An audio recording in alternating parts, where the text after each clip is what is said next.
Right, home again. Yes. Right, come on then. End of a journey. Get it out. How long have you been driving? The car's 55 years, I think. Yeah. So what about when you did your motorbike test? Didn't you knock the bottles over or something?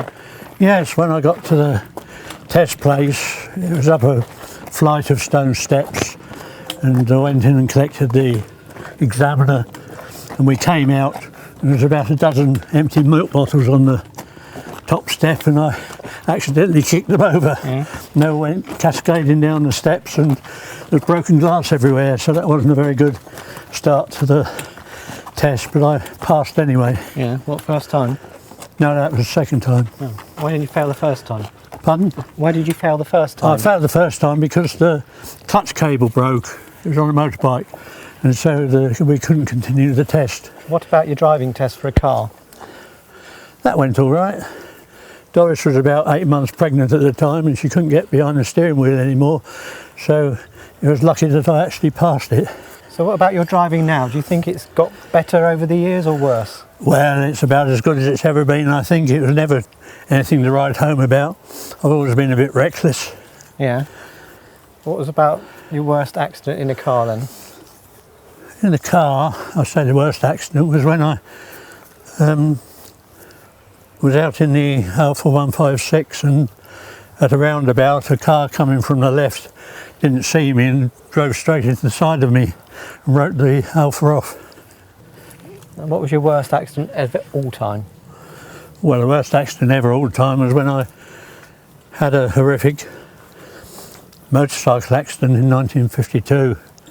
I was going along the Thames Valley near Henley, and I went into this S-bend, and the next thing I knew there was a bus coming towards me on the same side.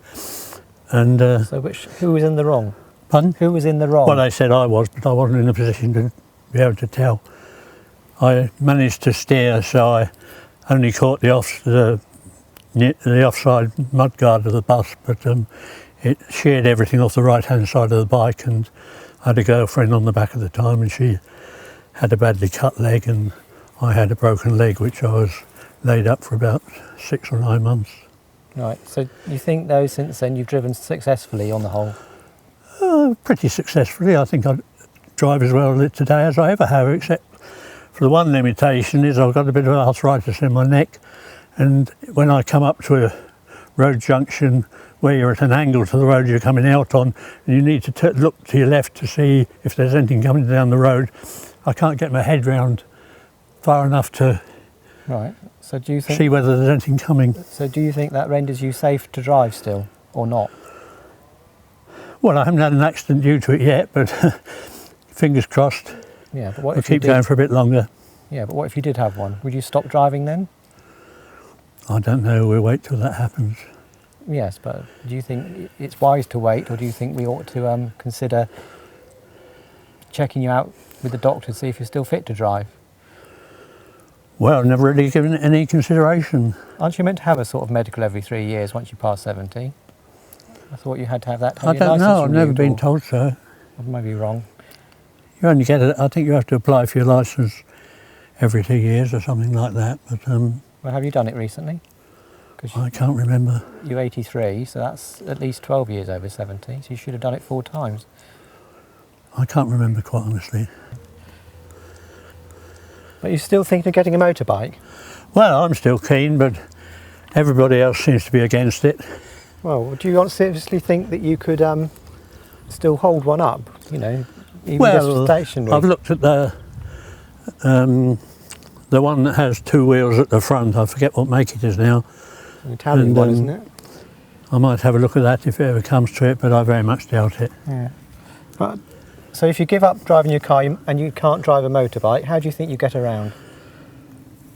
Well, it should be dependent upon other people, I expect. You could get a senior citizens Or have a bus taxi, pass. one thing or the other. You could get a free bus pass, can't you? I expect so, yes. But you'd have to get to the bus stop, and that's a mile away, isn't it? Yes. But you'd be reliant on me, really, wouldn't you, most of the time, I expect? More or less, I imagine, yes. Yeah. Oh well. But I mean, you still think within yourself you're all right for another 2 or 3 years? I'm hopeful that I should be driving till I'm 90 if I live that long. That's another 7 years. Easy, yeah. Well, Mr. Barnes was driving when he was 90, but he kept driving into things. Well, he wasn't very safe. So if I was to say to you, I think the time's come when you're not safe to drive anymore, would you listen to me or would you ignore me? Well, I would assess the situation and probably get expert opinion. What, from somebody else? Well, from the medical profession or whoever. Or some expert in the field of driving. But you wouldn't listen to me, okay, would you? Well, I'd listen to you, but I should weigh Ignore up the us. options myself and then proceed accordingly. To do what you wanted. Well, not necessarily, no. It would be a joint agreement. But if we were to say you should stop driving, obviously we'd be doing it because we felt it was for your good, because we didn't want you to have an accident or you to have an accident that could hurt somebody else. Everything comes to the end in its own time, so we just have to wait and see. But you reckon you're still okay at the moment? At the moment, yes. Yeah. Okay, shall we go in and watch that football match then? Might as well. Yeah.